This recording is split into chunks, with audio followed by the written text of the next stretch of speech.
Nabasuhuje inshuti bakunze Ibibyaro TV, aho mugiye muherereye mu mpande z'igihugu, ndabasuhuje. Tugiye kuvuga kuri iki cyamamare cyangwa se kuri uyu mukobwa w'umuhanzi ukunzwe hano mu Rwanda. Tugiye kumuvugaho buri kimwe cyose. Rero ndagushishikariza kubana nanjye kugira ngo ubashe kumenya buri kimwe cyose kimwerekeyeho. Uyu mukobwa muramuzi, amazina akoresha y'ubuhanzi ni Ariel Ways. Benshi muramuzi ku ndirimbo zigiye zitandukanye zagiye zitwika, zifite amahiti agiye atandukanye. Ushobora kwibaza ati se ni ikihe kibazo cyaje kuhaba? Rero uyu mukobwa muramuzi, yakundanyeho cyangwa se akundana na Juno Kizigenza, dore ko banakoranye indirimbo zitari nkeya zagiye zitandukana kandi zagiye zitwika cyane. Ubu tuvugana uyu mukobwa nababwira ko ari mu bihe bibi cyangwa se mu bihe bitari byiza cyane, dore ko aherutse gusohora alubumu, bityo ikabashwa kudakurikirwa n'abantu benshi nk'uko byari bisanzwe. Ushobora kwibaza ati se byatewe n'iki? Ibyo ni byo tugiye kuvugaho.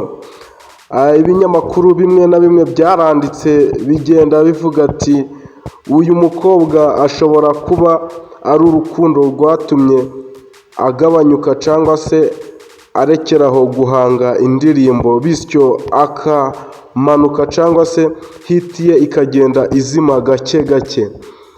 Rero muri iyi minsi ubwo aherutse gusohora alubumu ye, ntabwo zabashije gutwika nk'uko izindi zatwikaga, nk'uko twari tumumenyereye amajije kwandika izina. Indirimbo ze zabashije cyangwa se ntabwo zigeze zigira viyuzi nyinshi cyane nk'uko byari biteganyijwe. Bamwe bakagenda bavuga ati uyu cyangwa se uyu Ariel Ways ashobora kuba afite igikomere yatewe na Juno Kizigenza, dore ko bagiye bamuvugaho byinshi. Juno Kizigenza banavuga ati ashobora kuba yarateye umukobwa inda, bityo bigatuma bibabaza Ariel Ways, akabasha kudakora ubuhanzi bwe neza, akaba ari nayo ntandaro yatumye alubumu ye itazamuka cyangwa se itagenda ngo itwike cyane nk'uko twari tubimenyereye. Ariko si ibyo gusa, kuko Ariel Ways bagiye banavuga ati cyangwa se ubwo wenda ashobora kuba akiri muto, ni ubwana bwabimuteye cyangwa se bikaba byaratumye, akaba ari nayo ntandaro ishobora kuba iri gutuma videwo ze cyangwa se indirimbo ze zidakundwa cyane, dore ko yari amaze iminsi yarazimye, abafana baramwibagiwe. Uyu rero Ariel Ways, ibinyamakuru byaramwegeye bigenda bimubaza ibibazo bigiye bitandukanye, bimubaza ati Juno se bimeze bite? Niwe ushobora kuba waratumye umuziki wawe utawukomeza nk'uko mbere wari warawutangiye.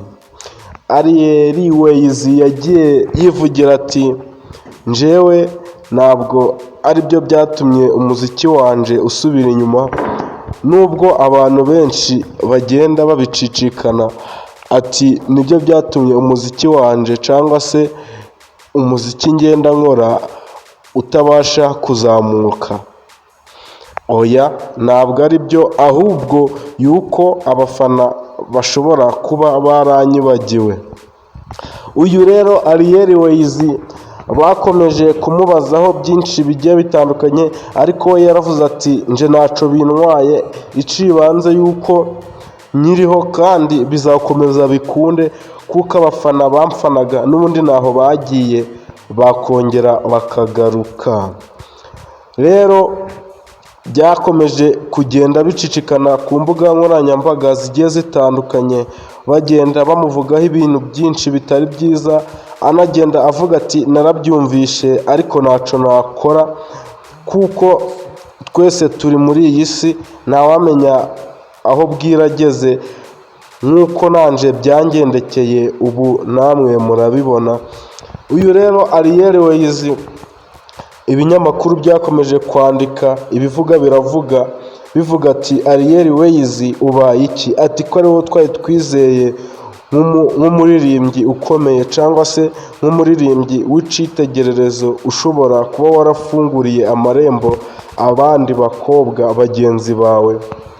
Ati urugero ba Bwiza ubu bari ku gahiti cyangwa se bari kuri hiti ishimishije, ariko wowe sinzi ibintu uhugiyemo. Ariel Ways yaravuze ati n'ubundi ibyo nshobora kuba ndimo n'ubundi bimfitiye inyungu cyangwa se nabyo ngira icyo mbikuramo.